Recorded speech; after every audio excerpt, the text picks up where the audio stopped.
அனைவருக்கும் வணக்கம். முகையூர்லேருந்து ராஜமாணிக்கம். மண்ணும் பயனுற வேண்டும், அதில் வாழ் மக்களும் பயனுற வேண்டும். விவசாயியும் விவசாயத்தையும் போற்றுவோம், மண்ணையும் மனிதர்களையும் காப்போம். இன்றைக்கி நான் இந்த மணிலா சாகுபடி எப்படி செய்கிறது, எப்படி நுணுக்கங்களை கடைபிடித்து அதிகமான லாபத்தை எடுக்கிறது, அதை பற்றி தான் நான் இன்றைக்கி இந்த வீடியோவில் பேசலான்னு இருக்கிறேன். ரகம் மணிலா ரகம்னு சொல்லக்குள்ள திண்டிவனம் 1 விஆர்ஐ விருதாச்சலத்துலேருந்து உற்பத்தி பண்ண அங்கே தமிழ்நாடு வேளாண் பல்கலைக்கழகம் மூலமாக உற்பத்தி பண்ணுறது விஆர்ஐ. அடுத்து ஜேஎல்ஆர் 3 ரகம் பயிர். அடுத்தது கோயம்புத்தூர்லேருந்து ரகம். இந்த 4 ரகத்தை விவசாயிங்க பயிர் வைக்கிறாங்க. அவங்கவுங்க அந்தந்த இடத்துல இருக்கிற மாதிரி மண்ணுக்கு தகுந்த மாதிரி பயிர் வைக்கிறாங்க. குறிப்பாக இந்த மணிலா செம்மண்லேயும் மணல் பாங்கான இடத்துலையும் நிறைய வளர்ச்சி கண்டு நிறைய லாபத்தை கொடுக்குது. சரி, இயற்கை இந்த விவசாயிங்க என்ன பண்ணுறாங்க, மணிலா உரித்து அப்படியே போட்டுடுறாங்க. மணிலா அப்படியே உரித்து போடலாமா? அப்போ பாரம்பரிய நோய்கள் வரக்கூடியதான் செய்யும். அதுக்கு என்ன செய்யலாம் அப்படின்னா, நீங்கள் அக்ரி இதில் பண்ணையில் போய் பிடி ஆஃபீஸில் போயிட்டு ட்ரைகோடர்மா விரிடின்னு கேளுங்க. அந்த விரிடியை வாங்கிட்டு வாங்க. மல்லாட்டை நீங்கள் உரிச்சிங்க. உரிச்சிக்கிட்டு அதை விதை நேர்த்தி பண்ணுங்கள். ட்ரைகோடர்மா விரிடி விதை நேர்த்தி பண்ணிவிட்டு அடுத்தது ரைசோபியம் அங்கே கேளுங்க, கொடுப்பாங்க. இந்த ரைசோபியம் கஞ்சி தண்ணியில் கொஞ்சம் கலக்கி அப்படியே மல்லாட்டை பயிர் அப்படியே கீழே பரப்பிட்டு அந்த கஞ்சி தண்ணியில் அப்படியே மேலே தெளித்து இந்த ரைசோபியம் கலந்த கஞ்சி தண்ணியை தெளித்து அப்படியே விதை நேர்த்தி பண்ணி வச்சுக்கிறீங்க. இது 2 செஞ்சு அடுத்து உழவு செஞ்சு நீங்கள் மல்லாட்டை பயிர் போட போகிறீங்க. மல்லாட்டை பயிர் போடுறது இன்றைக்கி ஏராளம் போடுறாங்க, டிராக்டராலையும் போடுறாங்க, அடுத்து கையாலையும் களைக்கட்டை வச்சு போடுறாங்க. செடி நல்லா வரும், ஒன்றும் பிரச்சனை இல்லை.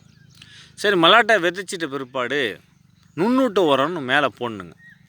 கண்டிப்பாக போட்டு தான் ஆகணும். ஏன்னா ஒவ்வொரு பயிருக்கும் நம்ம கொடுக்கறது தழை, மணி, சாம்பல் சத்து தான் கொடுக்குறோம்.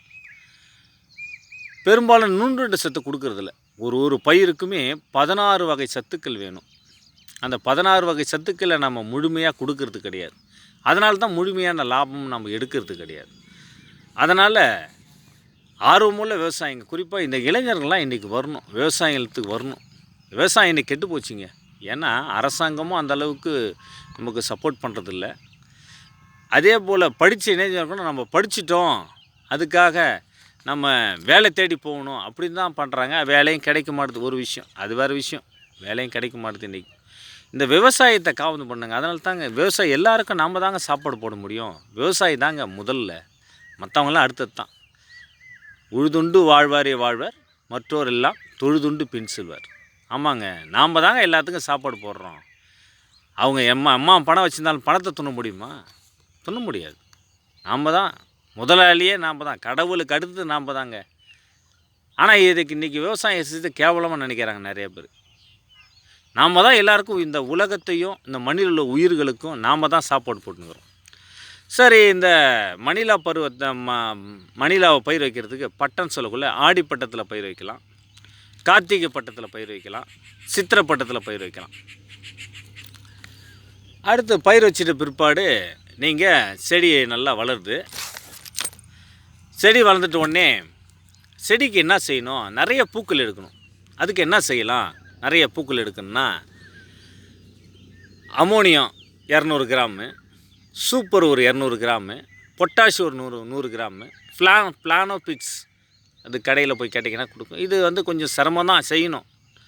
சரி, அப்படி செய்ய விருப்பம் இல்லையா, ஒன்றும் இல்லைங்க, ஒரு கிலோ டிஎப் வாங்கிக்கோங்க, ஊற வச்சுக்கோங்க. அடுத்தது பூ எடுக்கிற டானிக்கு நிறைய டானிக் இருக்குது இன்றைக்கி. கம்பெனிக்காரன் ஒவ்வொரு கம்பெனிக்காரனும் கொடுக்குறான். அந்த டானிக் எடுத்துக்கங்க. டானிக் எடுத்துகிட்டு நல்லா ஈரம் இருக்கக்குள்ளே நீங்கள் இதை ஸ்ப்ரே பண்ணுங்கள். 2 வாட்டி ஸ்ப்ரே பண்ணுங்கள். ஒரு பூ எடுக்குதா ஒரு ஸ்ப்ரே பண்ணுங்கள். அடுத்தது 2வது ஒரு 10 நாள் கழிச்சோ இல்லை 5 நாள் கழிச்சோ திருப்பி ஒரு ஸ்ப்ரே பண்ணி பாருங்கள். எடுத்த பூ எடுத்துனே இருக்குங்க. இன்றைக்கி 10 பூ பார்த்திங்கன்னா நாளைக்கு 10 பூ இருக்கும். தொடர்ச்சியாக இருக்குங்க. பூக்கள் அதிகமாக இருந்தால் தாங்க காய் அதிகமாக பிடிக்கும். ஒரு செடியில் கிட்டத்தட்ட 50லேருந்து 100 வரலையும் நம்மளால் உருவாக்க முடியும். அது நம்மக்கிட்ட தான் இருக்குது. ஏன்னா ஏற்கனவே நம்ம மண்ணை வளமாக வச்சுருக்கணும். வளமான மண்ணில் தான் நிறைய கிடைக்கும். அப்போ வளமான மண்ணுன்னா எருவு போட்டு பயிர் வைக்கலாமா? பெரும்பாலும் இந்த மல்லாட்டிக்கு பொறுத்தளவில் எருவு வந்து போட்டாக்கா இந்த மரக்கட்டை வருதுன்னு சொல்கிறாங்க. மரக்கட்டை கடி வருதுன்னு சொல்கிறாங்க. அதனால் முன்கூட்டியே நீங்கள் எருவு போட்டு நல்லா பக்குவமாக ஓட்டி அதில் இருக்கிற களையை முளைக்கிறதுக்கு நீங்கள் 2-3 வாட்டி உழவு நீங்களே செஞ்சிங்கன்னா கண்டிப்பாக இந்த களையை போய்க்கலாம். மண்ணும் வளமாக இருக்கும். அடுத்தது இந்த நுண்ணூட்ட சத்தையும் கொடுங்க. அடுத்தது இந்த பூ எடுக்கிறதுக்கு நீங்கள் இந்த ammonia 200 gram, super 200 gram, potash 100 gram, Planofix இதை போட்டு இதை நல்லா கலந்து நீங்கள் தண்ணி ஈரக்குள்ளே அடித்து பாருங்கள். அப்படி இல்லையா உங்களுக்கு அதை தயாரிக்க முடியலையா, டிஏபி 1 கிலோ வாங்கிக்கோங்க. பூ எடுக்கிற டானிக் எடுத்துங்க. இதை 2 வாட்டி நீங்கள் அடித்து பாருங்கள். பூ எடுத்துகிட்டே இருக்குங்க. நிறைய பூ எடுக்கும், நிறைய காய் வைக்கும். சரி, அடுத்தது நோய் தாக்கம் கண்டிப்பாக வருங்க.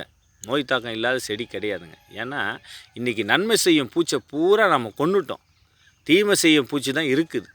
அதனால் இந்த தீமை செய்யும் பூச்சிகள் கண்டிப்பாக வரதான் செய்யும். இதுலேயும் குறிப்பாக இந்த புழுனியா புழு இருக்குது பாருங்கள், அது மோசமானதுங்க. அந்த புழுனியா புழு ஒன்றும் செய்ய முடியாதுங்க. செய்ய முடியும், அதே நாட்டு மருந்துலேயும் குணப்படுத்தலாம். நாம் இயற்கையை தயாரித்து எடுக்கலாம், ஒன்றும் பிரச்சனை கிடையாது. அப்போ இந்த இலைசாறு என்னென்ன எடுத்துக்கலாம் அப்படின்னு சொன்னால், கோமி எடுத்துக்கங்க. கோமி எடுத்துகிட்டு எருக்கந்தழை எடுத்துக்கங்க. அரளி விதையை நல்லா இடிச்சிக்கங்க. தழையும் எடுத்துக்கங்க. அடுத்து ஒட்டந்தழையை சேர்த்துக்குங்க. இதை நல்லா ஊற வைங்க. ஒரு 15 நாள் 20 நாள் கழிச்சு ஊற வைங்க. அதை கழித்து அதை நல்லா டெய்லியும் என்ன பண்ணுறேங்க, அந்த தழையெல்லாம் போட்டு கோமி எல்லாம் போட்டதை கலக்கி விடுங்க. நல்லா வாசனை வரும். அது கூட ரெக்கரு இல்லைனா லார்வின்னு இது கூட வெல்லம் சேர்த்து வச்சுக்கங்க. அடித்து பாருங்களேன், எல்லா புழுவும் செத்துருங்க.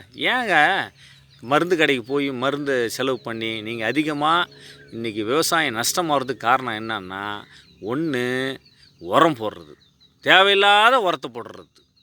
ஏன்னா மண் பரிசோதனை பண்ணுறதே கிடையாது. எந்த மண்ணுக்கு எந்த உரம் போடணும்னு தெரியாமல் நாமான்னு போட்டுன்னு இருக்கிறோம்.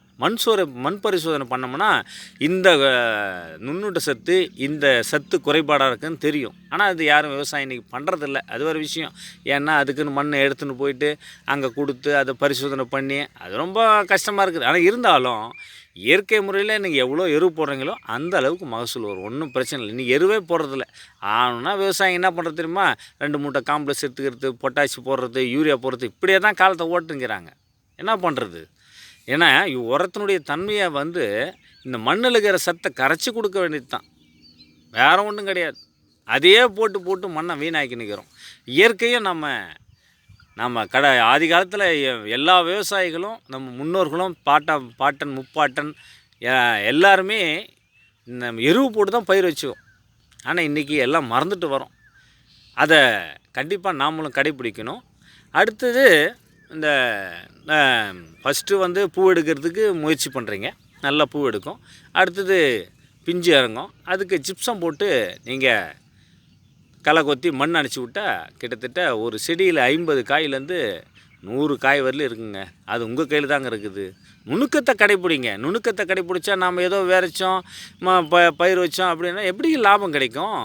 அதனால் இந்த நுண்ணூட்ட சத்து இந்த இலை வழி கொடுக்கக்கூடிய அதை அடிங்க. அடிச்சிட்டு பிற்பாடு நீங்கள் ஜிப்சம் போட்டு மண் அணைங்க. தண்ணி உங்களுக்கு தெரியும், உங்களுக்கு ஒன்றும் சொல்லணும் அவசியம் கிடையாது. தண்ணி காய்ச்சலும் பாய்ச்சலுமாக தான் பாசனம் இருக்குது. தண்ணி அதிகமாக விடக்கூடாது. ஜிப்சம் போட்டு மண்ணை அடிச்சிட்டு பிற்பாடு அப்புறம் உங்களுக்கு என்னங்க பிரச்சனை கிடையாதுங்க. இந்த நோய் வராமல் இருக்கிறதுக்கு, குறிப்பாக இந்த புழுனியா புழு வராமல் இருக்கிறதுக்கு கண்டிப்பாக நீங்கள் மருந்து அடித்து தான் ஆகணும். அதை ஏன் மருந்து செலவு பண்ணுறீங்க? இயற்கை நமக்கு கொடுத்துருக்கிற அந்த தடைங்களே வச்சு நீங்களாக தயாரித்து நீங்களே அடித்து பாருங்கள், நல்ல மகசூல் வருங்க. கண்டிப்பாக நிறைய மகசூலை பார்க்கலாம். நீங்களும் வாழ்வில் முன்னேறலாம். சிக்கனமாய் செய்து சிறப்பான மகசூலை காண்போம். எல்லோருக்கும் உழவளிப்போம். எல்லோரையும் வாழ வைப்போம். வணக்கம், நன்றி.